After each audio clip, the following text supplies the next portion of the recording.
Good morning, everybody. This Good is Lorraine Ball morning. and Jennifer Denney. Hey guys. And Jennifer, this morning we were going to talk about marketing KPIs because what you measure, I think that's what you pay attention to.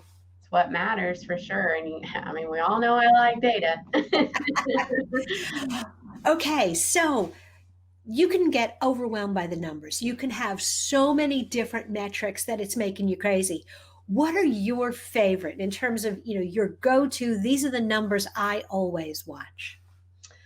For sure, did you obtain the objective of your website? I mean, at the end of the day, you're wanting to probably get phone calls, form fills, interacting with the chat that you might have, or actual sales. Those are what really matters for business. Absolutely. I think a lot of times business owners start getting enamored with the vanity metrics. I have so many fans, I have so many followers. But, if those people don't work their way through to your website, what difference does it make, right? Yep, they don't make any difference at all. I was just gonna, I have to play a little bit of the branding thing here, but we say that we're elevated marketing dot solutions, or we're bringing solutions to people's online marketing problems, but we also like really focus on the dot solution, so data over time. I like that you need to look at data over time. Sometimes people get into this, well, what is the perfect number? What's the perfect KPI? What should I shooting for? Let's get a baseline first. Let's see what your numbers are and let's improve them over time. Absolutely. And I think one of the other things which is also an over the time metric, a lot of times businesses pay attention month over month. And sometimes that's relevant, but a lot of times it's not because you're in a seasonal business. Correct. And so, for example, in the heating and air conditioning industry, if you hire me the 1st of May, I'm going to look like a genius. Every month, we're going to be better and better. And then September comes and I won't look so smart. The real key is in businesses like that, and almost every business is seasonal, is this June better than June a year ago? Yeah. I think it can also depend on the type of marketing that you're doing. SEO, there's no way you should be looking at less than 3 months over 3 months. That's just your no. And other type of marketing, maybe directly in the platform, you are looking at week over week on optimizing, but you're not like looking at it, did it perform or not?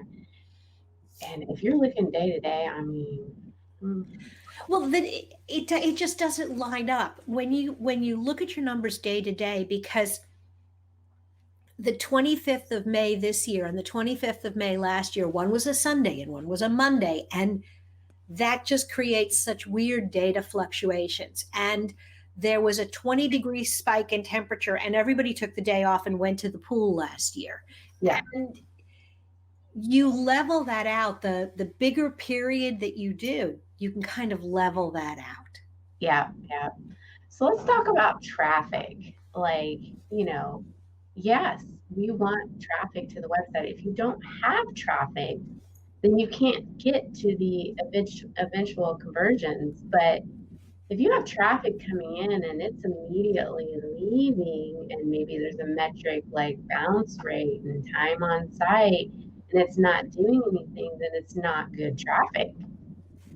Absolutely. So you can get lost by looking at the big number and not looking at the details underneath it. I also look at which pages are getting traffic. It's not just somebody showed up at my website, but did they dive in? Did they look at multiple pages? Did they move down my funnel? Yeah. Am I getting qualified leads? Not every page is going to be a home run. Not everything you produce. You need to be constantly producing it, but I think about that when you say the big numbers and drilling down. Is automated reporting really your best? And the answer is no, because it's in the details. It needs to be analyzed. And sure, you can have it automated, but you might not understand what you're looking at. I I love the automated reports as a starting point. We have some reports that we generate for ourselves, for our clients, and the big numbers are always the same. But then I think that human expertise of going in and looking at individual numbers and going, okay, that number's weird. Why? And diving in a little deeper. And we've actually found with one of our clients, they had a page that was getting Google traffic month in, month out, month in, month out for years, years. And suddenly it wasn't. And that created this really big drop in their overall traffic. And yeah, yeah, yeah. So what we did is we dove in and like, okay, what happened? And what we figured out is a competitor created a very similar page. And now that page was ranking higher on Google because it was newer.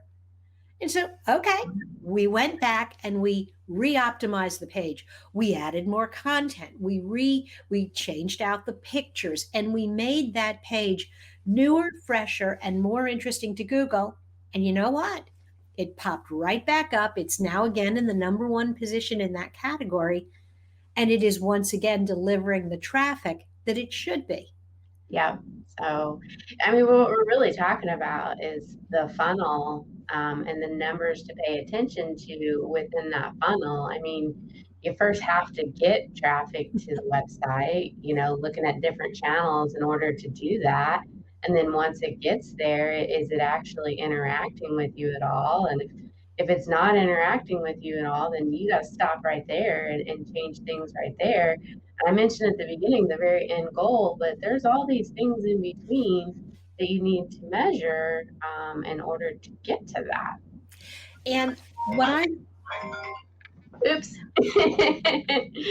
what I really recommend, again, because there's so many numbers, is that you pick a handful of numbers and you look at your entire sales funnel and you pick numbers along the way. You have a couple of top of the funnel numbers, one or two middle, and then the bottom. Yeah. And study those and track those every month, every month, every month. And you can even look, and if there's a lot of variation week to week, check in on those week to week just to make sure you're not off track. But honestly, 8, no more than 10. I really think in the 5 to 8 range is something that the average business owner can really manage. And the key there is business owner. Like, you've got a lot of things that you're working on. Allow your agency or the person in house who's actually running the program to get into all those nitty gritty details, because there's a lot in there too. But as a business owner, you need to be focusing on revenue being driven in, and just, yeah, like 8 metrics. I'm good with that. How about like your favorite platform to kind of look at it from? We've been using, and we really like Dash This. It's not inexpensive, but we really like it because we can pull in data directly from a number of the different platforms, and there are some standard reports, and then we can customize.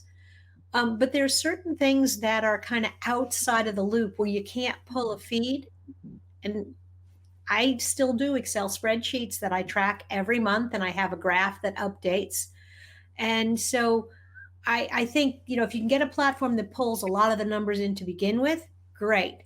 And Yeah. then integrating that with your spreadsheets and your P&L. How about you? What do you like? Google Data Studio, that does the same function. It pulls in a lot of different data sources. I've been known to build 17-page dashboards before.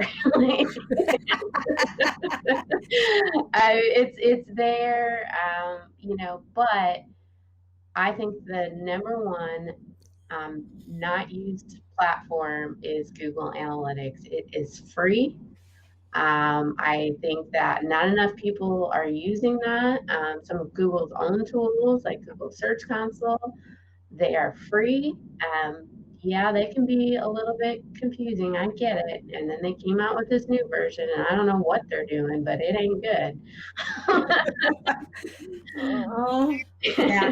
But a lot of the other tools will pull data from Google Make it and easier. make it easier. And especially, I think, as a business owner, if you don't want to get lost in the weeds, but if you really want to know what's going on, I think you're right. Go to the source.